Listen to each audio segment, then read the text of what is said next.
My Literacy History by Andrew Yap.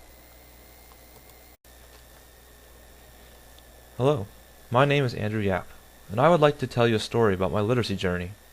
I hope you will find it interesting and engaging. Now let us begin.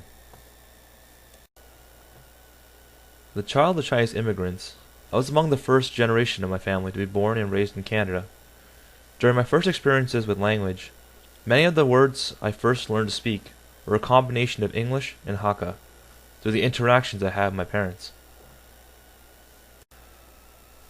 My experiences with books began as early as when I was only 1 year old. Every night my parents would read stories next to my bed before I went to sleep.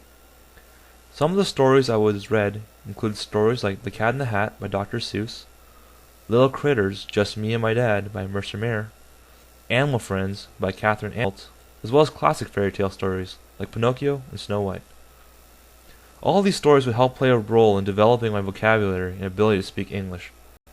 I really grew to enjoy books and was able to start reading books along with my parents as I got older.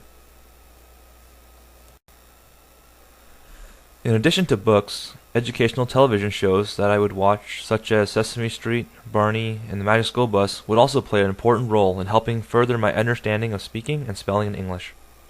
The shows also helped me with the development of my skills of math through activities like counting, and science through explanations about the weather and different types of animals. Many of the engaging and creative songs and rhymes used to teach different topics in these shows, I can still remember them to this day.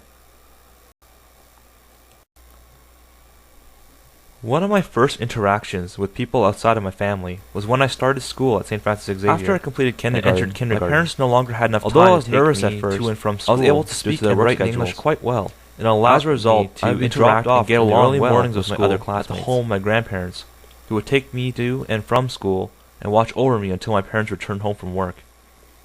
My grandparents weren't too familiar with English, and so primarily communicated with me in Hakka. This shift in communication and environment created a language conflict that would affect my progress learning English. The interchanging between the different languages from the time spent at my grandparents' house and attending school made it difficult for me to speak English more fluently, and has left my vocabulary limited. As a result, I was placed into an English as a second language ESL program during the first and second grade in order to help improve my language abilities.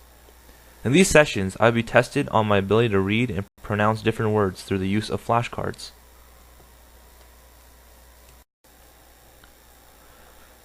My parents would also help me improve my language and writing skills by signing me up for subscriptions with Scholastic so that I would receive books every month to read and give me extra homework to test my ability to write about the things I learned from them.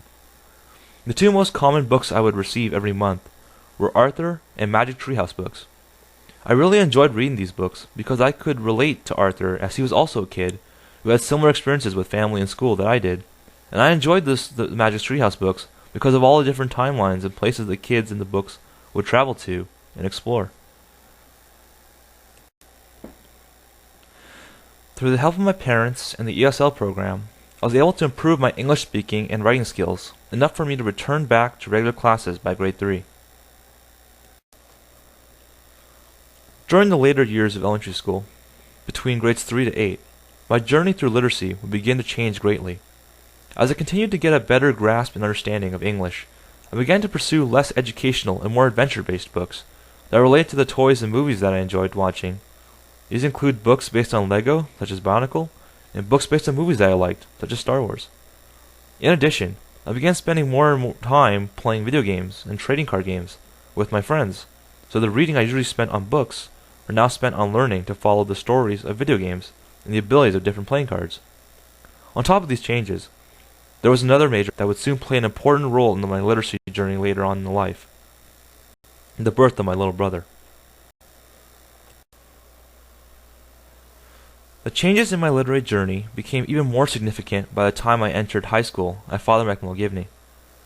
During this time, both the interests I had and the world in general had become dramatically different than it was in elementary school.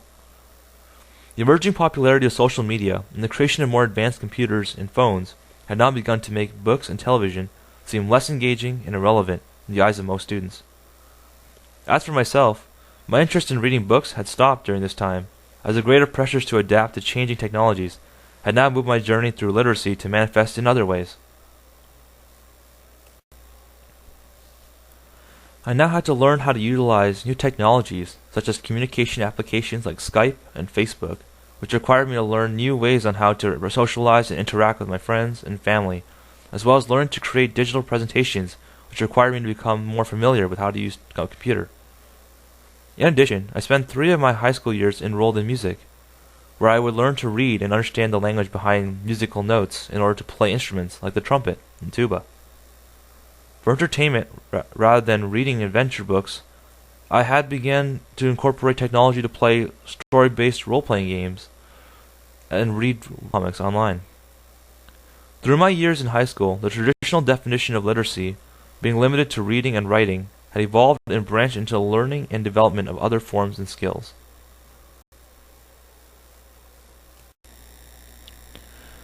Throughout the majority of my time in high school, I did not have a very clear idea for what I wanted to do for a career in the future. It would not be until a significant event during my first year in Brock University that my literary journey would begin to focus the reading, writing, and technological skills I had developed onto a path that would lead me to pursue a career in teaching. The major event would be my brother's diagnosis of having autism. Due to the difficulties in behavior and learning that my brother was experiencing in his French immersion school, my parents decided to transfer him to my elementary school I attended. The problem was that my brother did not receive formal English schooling yet, and was having difficulties following instructions during class. Along with the help provided to him by the ESL program at the school, I too began spending time tutoring him and teaching him how to speak and write in English. Some of the methods I used to help my brother learn English was similar to the ways I myself was taught. Having him read English books for beginner readers, having him recite and define words I did not understand, and by showing him English movies. I also tried to incorporate other ways of teaching that I thought would help him learn, including having talks with him through Skype while I was attending university, showing him Japanese cartoons with English subtitles to encourage him to read and understand what is happening in the show, and through playing video games/board games and explain to him the rules. I would also begin taking many psychology courses at Brock that would help me understand autism and to find ways of helping him better learn English. My journey in literacy would take me through many courses that was related to understanding mental health and language learning, such as child language acquisition, second language acquisition, psychology of the exceptional child, and lifespan development. Thanks to the combined efforts of both the school and his family, my brother now speaks more fluent English and can now accomplish schoolwork more successfully without help. It was through this change of focus in my literacy journey that helped me lead to the decision of wanting to become a teacher.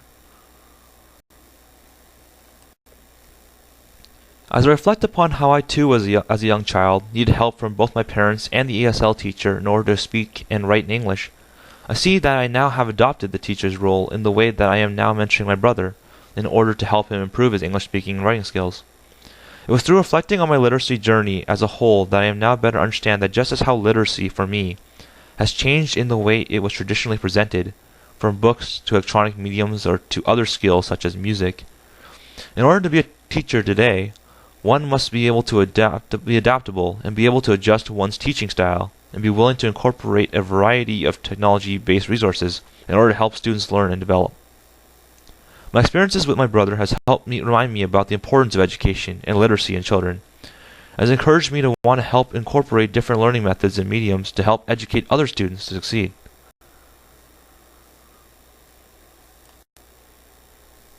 Thank you for watching my video.